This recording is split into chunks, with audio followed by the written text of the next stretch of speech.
The movie begins with a family enjoying their holiday on a boat far off the Cuba coastline. The father Tom teaches his son Ben how to catch a fish with a hook while the mother Julia goes into the ocean to swim. At first, she notices a change in the ocean current and tries to swim back to the boat, but she keeps getting pulled backward. She calls out for help, but no one seems to hear her.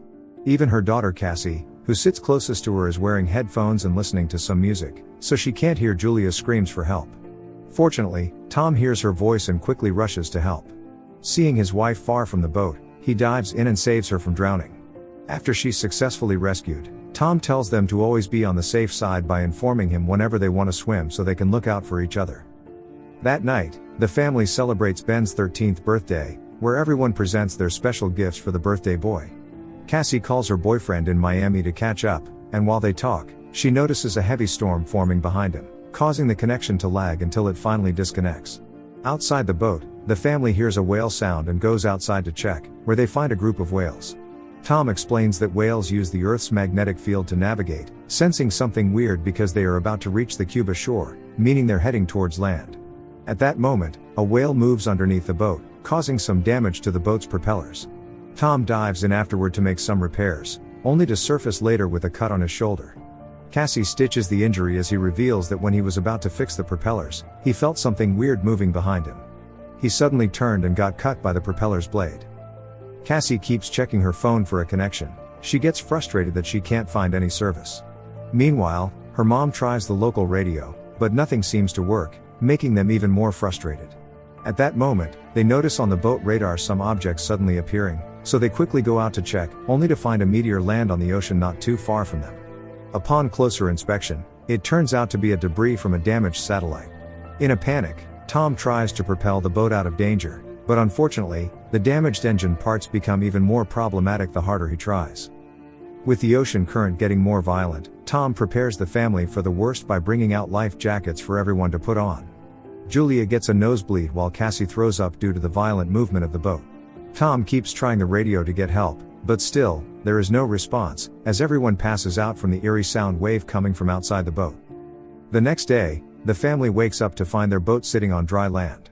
Surprised at what could have happened, Tom checks his bearings and deduces that the Earth's poles have suddenly switched, meaning the South Pole is now the North Pole, causing the ocean to move onto dry land.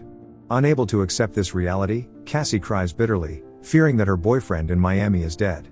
Ben, curious about what they will do next, is reassured by his dad that for every problem, there's always a solution. Julia packs up the remaining food containers while Tom tries the radio again to see if anyone will pick up the transmission. Meanwhile, Ben sets up a bunch of balloons, hoping that a rescue team will see them. Tom continues trying the radio transmitter and finally gets a response. He is relieved to learn that there are some survivors. The man on the other end introduces himself as a marine biologist on a deepwater expedition. He explains that he and his team were deep in the sea when the ocean suddenly moved to land, resulting in turbulence that killed one of his partners, leaving him as the only survivor.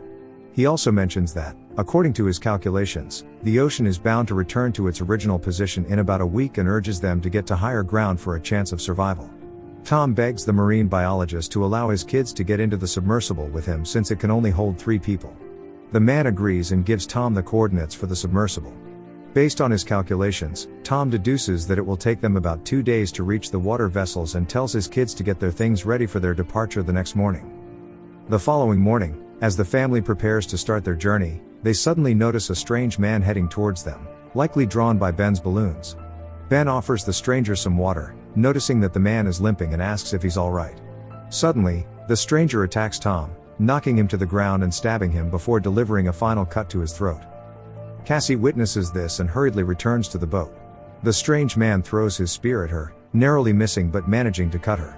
She instructs her siblings to hide and gives them a flare gun for protection. As she hides with a knife in hand, the strange man enters the boat, grabs a can of food, and starts eating, unaware that Cassie has escaped through a hole. However, his dog gives away Cassie's location by barking, forcing her to kill the poor dog in self-defense. The man mourns his dead dog for a moment, while Julia manages to sneak back onto the boat. The strange man tackles her to the ground, hitting her repeatedly before attempting to strangle her. At that moment, the kids can't just watch their mom die, so Julia shoots him with a flare gun, igniting a fire on the boat. They immediately rush outside with the few survival kits they can grab. As the family gathers to mourn their father, believing the strange man is dead, he suddenly walks out and continues to chase them. They stop momentarily to check the coordinates for the submersible, but Julia struggles to understand the bearings or the map. Ben, feeling guilty for setting up the balloons that revealed their location to the maniac, is consoled by his mom, who reassures him that he couldn't have known. Right now, they need to evade the strange man, who is gaining on them. After running and walking several miles across the former seabed, they come across toxic waste and plastic debris. Ben gets thirsty, and Julia offers him the remaining water, complaining about Cassie's carelessness in leaving the water bottle cap loose after drinking. Cassie, feeling hopeless, expresses her belief that they are going to die without their father to protect them. Eventually, they stumble upon an airplane that likely crashed a long time ago. They decide to settle there for the night, hoping it will protect them from whatever dangers lurk outside. To lighten the mood, Julia tells the kids a story about how she met their father in Italy when he was a young doctor trainee. During one of his expeditions, he was scheduled for surgery after fracturing his limbs while diving. After his recovery, he started to pursue her, and after 6 months, they got married. Later, Cassie goes outside to relieve herself when the psycho approaches her from behind. Fortunately, Julia is right behind her and immediately uses a knife to stab the man multiple times, forcing her kids to drag her away from the body. The next morning, the trio is shocked to see the mangled body. Sensing a greater threat nearby, they quickly head out as little crabs crawl out from the corpse. Later, Ben spots a dirty pond and, ignoring the filth, bends down to scoop some water. Julia drags him away, warning him about the deadly fungus. Later, they come across some plastic chairs, which they use to create a makeshift tent where they'll be spending the night. That same night, Julia wakes up feeling uneasy, so she decides to check the surroundings. To her shock, she sees a swarm of crabs heading towards them. She hurries back to wake her kids, and they run as fast as possible, only to come across some strangers scavenging a container for clean bottled water that must have been derailed during the disaster. Seeing the creatures right behind them, the strangers quickly enter the container, locking it and preventing Julia and her kids from joining them. Thinking fast, Julia makes her kids climb to the top of the container, sustaining a quick bite to her leg as the hungry crabs find an opening on the container and enter through it, killing everyone inside. Once the crabs have left, the family takes what remains of the bodies like the guns and some gadgets including a walkie-talkie, as they now have enough water to drink. Julia uses the radio to contact the marine biologist, and luckily, he responds, saying he was also attacked the previous night by the crabs. He managed to survive but his partner unfortunately couldn't make it. He explains that since the crabs can't find food to survive, they must consume whatever they find, including humans. He also warns them about the rate at which the ocean is returning back to its former base. Instead of 7 days, it seems like they now have only 24 hours to make it to the submersible. Julia doesn't understand the route on how to get to the vessel, so the marine biologist shoots a flare, helping them pinpoint its direction. The family quickly makes a run for it. As they navigate through the narrow, rocky terrain, the earth starts to shake, causing some rock debris to fall. Julia quickly pushes her kids to the other side to prevent them from being crushed but ends up getting trapped herself.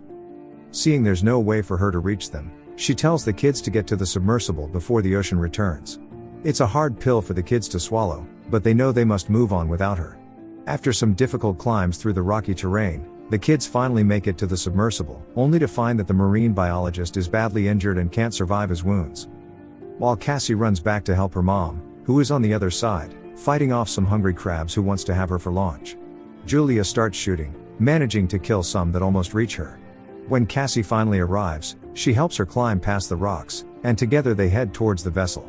Upon reaching it, they discover the marine biologist is already dead from his injuries, and his remains are dragged away by a swarm of crabs. The family climbs on top of the vessel.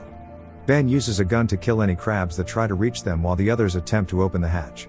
Finally, they manage to enter the submersible and start checking for holes in case the crabs try to get inside. Suddenly, they notice a huge tide the size of the Empire State Building making its way toward them. They hurriedly strap themselves in before it hits. The heavy turbulence and shaking cause the family to pass out. A few days later, the submersible finally stops. The family goes out to check, only to find a destroyed city, perhaps looks like Miami, filled with hope for a new beginning. Thanks for watching. If you enjoyed the video, please like and subscribe for more.